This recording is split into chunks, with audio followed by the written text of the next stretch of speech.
said would have no human health effects. He took a deep breath and he swallowed and he said, let me be more careful here.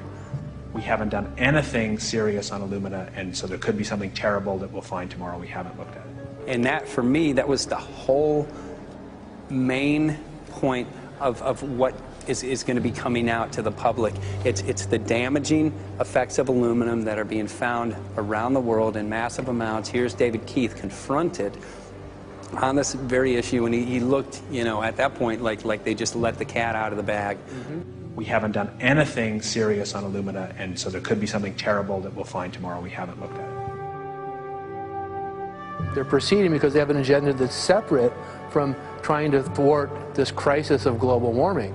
You know, there's obviously several other objectives, whether it's depopulation, control, weapons aspects, communications aspects, all kinds of things, you know, wild cards that we know nothing about.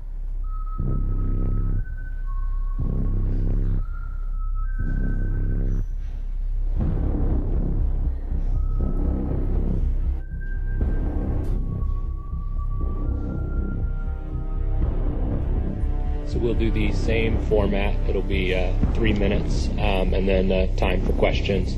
We'll start with Mr. Chaitkin.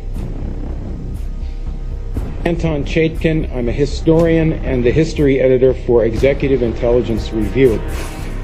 President Obama has put in place a reform apparatus reviving the euthanasia of Hitler Germany in 1939 that began the genocide there.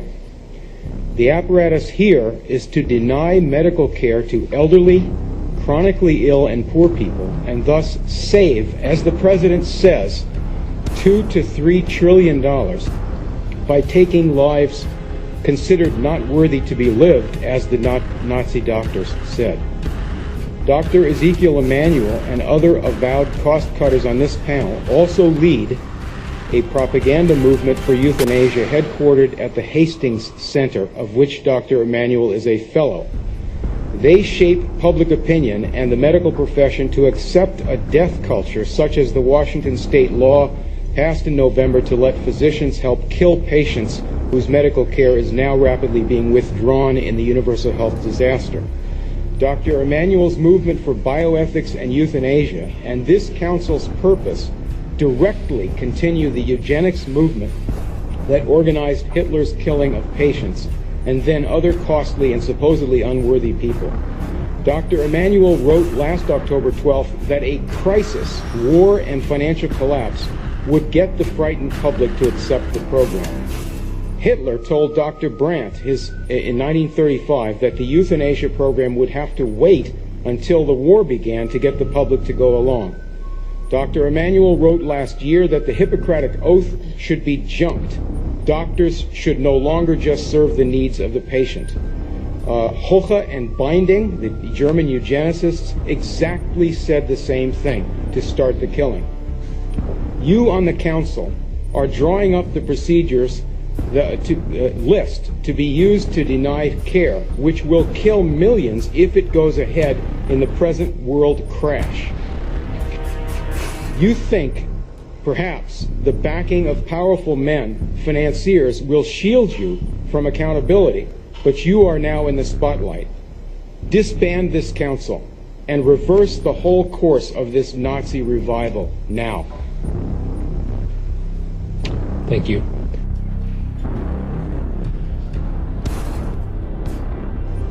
Quick break. I'm going to ask for questions and comments. Ms. Zuckerman, if you can come up, and I'm opening it up to the panel. Yes, we're still going to, Ms. Williams, you're still going to get to talk. I'm going to ask Ms. Zuckerman to come up and join you. We're going to take a quick stop in the panel to open it up for comments or questions. We have a few folks who have to potentially go. The whole transcript will be available, though, and all comments will be shared with all council members. I apologize that I have to go back to an important meeting. I do want to just clarify one thing about my own, since my reputation has been besmirched here, is I think I do have a very long record of writing against the legalization of euthanasia. So the association of me and that seemed a little strange, given, I don't know, at least 30 years or 25 years of writing on the topic against the legalization. So just to clarify the record for everyone in the room. Thank you. Wait, can... No. go to assisted suicide, but that you are in favor of the withdrawal of medical care, which accomplishes the same thing. So you had this article with Margaret Mack, who is an accomplished... Sir, it's not your statement was read into the record. It's not the time for debate, but we appreciate your comments. And we apologize for the break in the panel, but we just wanted to have that break.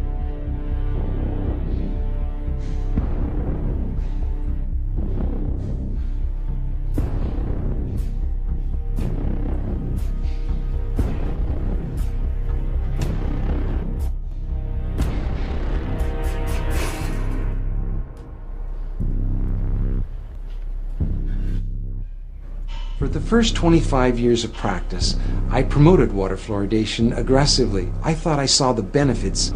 It wasn't until I actually looked at the information myself and sat down and looked at the different government agencies and the different reports and the studies that I began to realize that fluoridation was a problem. One of the first things I did is I looked at my tube of toothpaste. It says drug facts. I know it's a drug. If I were to give it to you, it'd have to be a prescription. That's for swallowing. When it comes to toothpaste, it also says don't swallow. And if you do swallow, contact a poison control center. Well, the amount of fluoride that they're talking about is a pea-sized amount of fluoride. You probably don't see that in advertisements, a pea-sized amount of fluoride. Usually when I see an advertisement, it looks more like a Dairy Queen ice cream cone. That amount is 1/4 milligram of fluoride. Well, that's the same amount of fluoride as what we find in 8 ounces of water. 1/4 milligram of fluoride, 1/4 milligram of fluoride. Don't swallow. If you do, call the Poison Control Center. Fluoride. Dentists say that drinking it can protect your teeth against cavities. Cities and towns all across the world actually dump it into the water supply, hoping to indiscriminately medicate the population through their tap water faucets. The official story on fluoride sounds wonderful. Drink the stuff and you won't get cavities, we're told. It's a nice story. But there's another side to this story, the side you're never told. And it starts with the astonishing but verifiable fact that nearly all the fluoride dripped into municipal water supplies isn't naturally occurring fluoride at all. In fact, it's actually a combination of hexafluorosilicic acid and sodium silicofluoride. These two chemicals are considered highly toxic by the EPA. They're actually classified as hazardous waste, and when packaged for transportation, they must be labeled as poison and handled by workers wearing industrial safety gear. So, what are hexafluorosilicic acid and sodium silicofluoride, and where do they come from? That's the part of this story that you probably won't believe. That is, not until you check it out for yourself.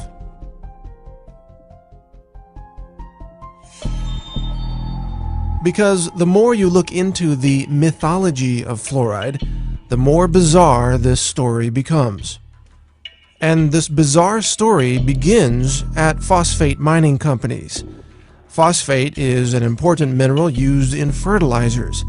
It's mined from natural rock deposits scattered across the world, and the phosphate rock is then refined to produce phosphoric acid. If that name sounds familiar, that's because it's one of the main ingredients in carbonated sodas, such as Coke and Pepsi. Phosphoric acid is often compared to battery acid. It's a highly acidic liquid that is believed to be the primary reason why drinking sodas can result in kidney stones and a loss of bone mineral density. Phosphate rock is also used to create fertilizers. The problem is phosphate is often contaminated with high levels of fluoride, as much as 40,000 parts per million, or up to 4% of the raw ore. To remove the fluoride, sulfuric acid is added to a wet slurry of phosphate and water. This causes the fluoride to vaporize, creating highly toxic gaseous compounds such as hydrogen fluoride and silicon tetrafluoride. These toxic fluoride chemicals used to be released directly from the smokestacks of phosphate mining operations, but the nearby farms suffered devastating losses of cattle and food crops, which withered away and died due to, guess what? Fluoride poisoning. In order to stop this environmental destruction, the phosphate mining industry put in place a way to capture the toxic fluoride chemical vapors so that they wouldn't be released into the air and kill the surrounding livestock and vegetation. This was accomplished by installing wet scrubbers that captured the toxic fluoride chemicals, preventing them from being released into the environment and killing the plant and animal life living nearby. It is from these wet scrubbers that toxic fluoride chemicals are now harvested. They're collected, repackaged, shipped to your local city, and then dumped into the municipal water supply.